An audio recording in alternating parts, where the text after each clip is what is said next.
होगी और सचिन पायलट अब शांत बैठ चुके हैं। जिस तरह से वो आक्रामक और तेवर दिखा रहे थे, अब वो बिल्कुल शांत हो गए। अब देखिए वो अपनी जाने। मैंने तो ये कहा था कि अगर अलग पार्टी बनाते हैं तो हम गठबंधन कर लेंगे, और नहीं बनाते हैं तो कांग्रेस से गठबंधन नहीं होगा, और आवश्यकता पड़ी तो हम और बड़े आंदोलन करेंगे। मोदी तो खुद 2013 में मेरे खिलाफ 2 रैली करके गए थे। जाटों में खास दबाव रखते हैं, जाटों के नेता, तो वाकई ये क्या सच है जाटों में? तो आप बताओ, मेरी पार्टी के 3 विधायकों में 2 शेड्यूल कास्ट के हैं, तो फिर ये कहाँ से आए जीत के? नमस्कार, आप देख रहे हैं द फैक्ट इंडिया। मैं हूं आपके साथ मनीष गौड़। अभी हमारे साथ राष्ट्रीय लोकतांत्रिक पार्टी के संयोजक और जो नागौर से सांसद है हनुमान बेनीवाल, वो साथ हैं, इनसे बातचीत करने की कोशिश करते हैं। सर, ये आपकी जो प्रेस वार्ता बुलाई थी आपने, क्या पर्पस था उसका? देखिए, प्रेस कॉन्फ्रेंस के अंदर हमने जून के अंदर जो हमारे आंदोलन लगातार जो हम कर रहे हैं पिछले 3.5-4 साल से, ये जून महीने के अंदर हम 4 बड़ी रैलियां किसानों की, जिस तरह लूणगढ़ सर के अंदर अभी किसान महापंचायत की थी, हमारे जिन मुद्दों को लेकर आरएलपी का गठन हुआ, टोल मुक्त राजस्थान, फ्री बिजली, पूरी फ्री बिजली हो, आपका बजरी का जो मुद्दा है उसको भी मिले, 4 जगह हम रैलियाँ बजरी के लिए कर रहे हैं, कर्ज मुक्त किसान, मजबूत लोकायुक्त, जवानों को रोजगार, बेरोजगारी, पता है तमाम मुद्दे हैं स्टेट के, जो वहाँ हम जो ये आपका गंगाना हनुमानगढ़ जिलों के अंदर रैलियाँ कर रहे हैं। वहाँ पंजाब राजस्थान के हिस्से का पानी दे, समय पे पानी मिले, क्योंकि पानी को लेकर बड़े आंदोलन हुए।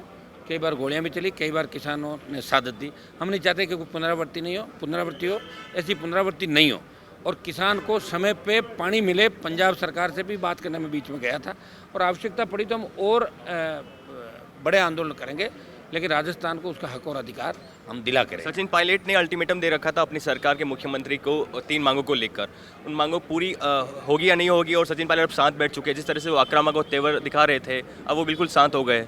अब देखिए वो अपनी जाने। मैंने तो ये कहा था कि अगर अलग पार्टी बनाते हैं तो हम गठबंधन कर लेंगे, और नहीं बनाते हैं तो कांग्रेस से गठबंधन नहीं होगा। तो अभी नरेंद्र मोदी के दौरे बढ़ेंगे, जिस प्रकार से विधानसभा चुनाव की तारीखों का जो नज़दीक आ रही है, तारीख नज़दीक आ रही है, तो अजमेर में दौरा किया, 8 लोकसभा सीटों पे और 45 विधानसभा सीटों पर उनकी नज़र थी, तो वहाँ पे भी आपके 2 विधायक हैं, तो क्या लगता है कि उससे कुछ प्रभाव पड़ेगा, समीकरण बदलेंगे? मोदी तो खुद 2013 में मेरे खिलाफ 2 रैली करके गए थे, जब बीजेपी की जमानत जब्त हुई थी, मेरे खुद की कॉन्स्टिट्यूंसी में, जब ये सीएम थे गुजरात के। कोई प्रभाव नहीं पड़ेगा मोदी का राजस्थान के अंदर। हनुमान बेनीवाल के लिए माना जाता है, कुछ खबरें ऐसे हैं, कोई मानते हैं कि ये जाटों में खास दबाव रखते हैं, जाटों के नेता, तो वाकई ये क्या सच है जाटों में? तो आप बताओ, मेरी पार्टी के 3 विधायकों में 2 शेड्यूल कास्ट के हैं, तो फिर ये कहाँ से आए जीत के? सर्व समाज।